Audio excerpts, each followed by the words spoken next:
Aspen University CJ140, Introduction to Criminology, Module 2, Discussion Question 2, which reads, explain the difference between general deterrence and specific deterrence.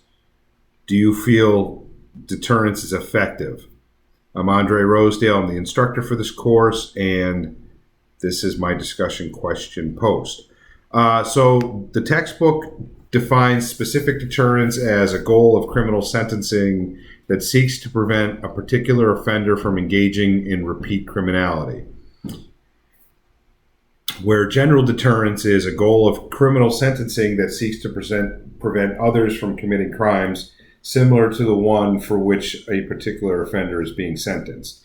So it's kind of like making general deterrence would be making an example out of the offender to persuade society not to commit the crime, where specific deterrence would be sentencing a criminal to learn his lesson so that he does not become a recidivist. So that being said, do I think deterrence is effective? I've been a police officer for over 20 years, pay pretty much attention to what goes on in the state of Connecticut because that's where I work as a municipal officer. And I got to tell you, I don't think deterrence works. I am surprisingly to a lot of people anti-death penalty because I don't think it works as a deterrence. I don't think sentencing works as a deterrence.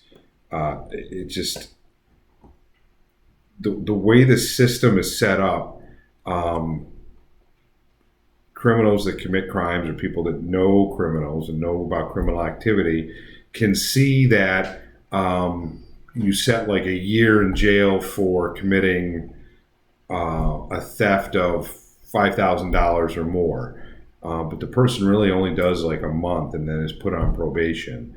Or there was a point in my career where I went to go interview a suspect in a fight, and he was telling me that he had been sentenced to 6 months in prison and he was to report to prison in a month, and he didn't want to get arrested for the fight because he didn't want to have to go to prison early, which kind of blew my mind. What's the deterrence of like you're scheduled to go to summer camp basically?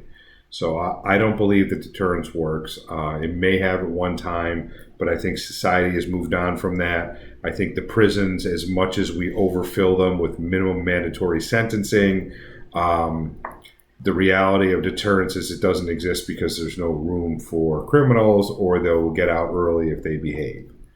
So let me know what you think. I look forward to your post and your APA reference.